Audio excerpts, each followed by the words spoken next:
साल 1979 में ईरान में एक इस्लामिक क्रांति हुई थी, जिसके बाद ईरान की सरकार बदल गई।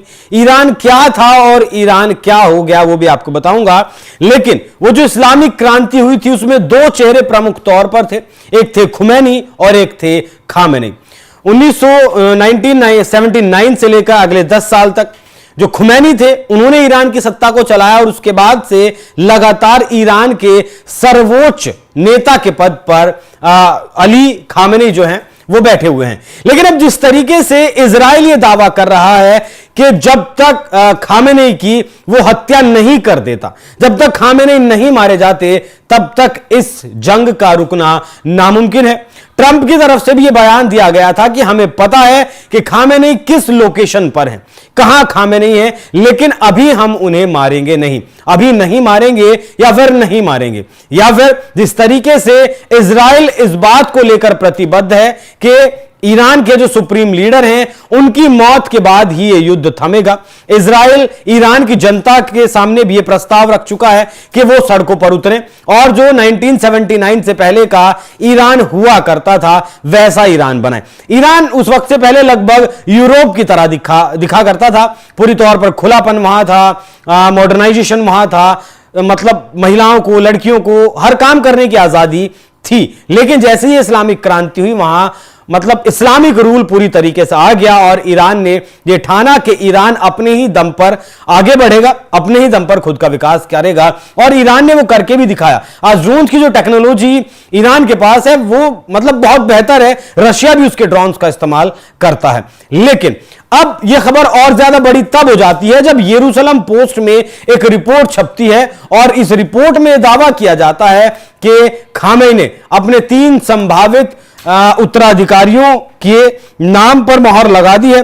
लेकिन इस दौड़ में इन जो 3 नामों की लिस्ट सौंपी है इसमें उनके बेटे शामिल नहीं है।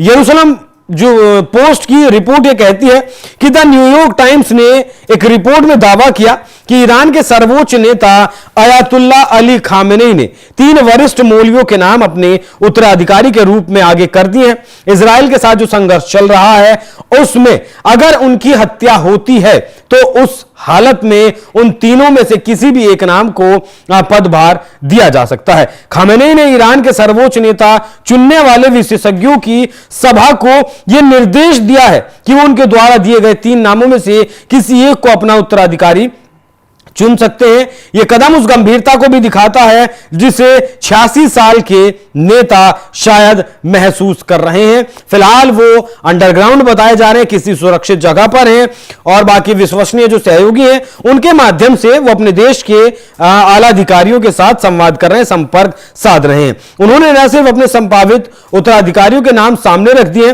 बल्कि वरिष्ठ कमांडरों के मारे जाने की स्थिति में प्रमुख सैन्य पदों के लिए बैकअप की भी घोषणा कर दी है। अब यहां समझना यह जरूरी हो जाता है कि जो नाम दिए गए हैं खामेनी की तरफ से उनमें उनके बेटे का नाम शामिल क्यों नहीं। देखिए इजराइल का एक पैटर्न है, सबसे पहले वो टॉप की लीडरशिप को ध्वस्त करता है। मतलब गाजा की बात कर ले, याह्या सिनवार को मारा हो, मतलब तेहरान में भी घुसकर हमास के टॉप लीडरशिप को खत्म किया हो, और अब भी 12 जून को जब अटैक किया गया तो इजराइल को चलाने वाली जो टॉप लीडरशिप है उस पर वो अटैक किया गया, उन्हें सबसे पहले मारा गया। और गाजा के मामले में हमने देखा है कि हमास का जब टॉप लीडर मारा गया उसके बाद उस पद पर जिस व्यक्ति को बिठाया गया इजराइल ने उसे मारा, उसे मारने के बाद हमास ने फिर जिस व्यक्ति को उस पद पर बिठाया इजराइल ने फिर उसे मारा। तो शायद ऐसा हो सकता है कि अगर इजराइल ये कदम उठाता है खामेनी की हत्या करने का और उसके बाद इनके पद पर जो बैठेगा, जो भी इनका उत्तराधिकारी होगा,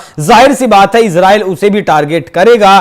तो अपने बेटे को बचाने के लिए हो सकता है कि इस सूची में खामेनी ने अपने बेटे का नाम नहीं दिया है। बाकी ये दावा है और रिपोर्ट्स कह रही हैं ऐसा, बाकी ऐसा है या नहीं है उस बात की हम पुष्टि नहीं करते। रिपोर्ट्स के माध्यम से खबर चल रही थी जो आपके सामने हमने पहुंचाई है। बाकी अपने बेटे का नाम उत्तराधिकारी के लिस्ट में ना शामिल करने पर आप कैसे देखते हैं इस कदम को, अपनी राय कमेंट कर जरूर बताइएगा। नमस्कार।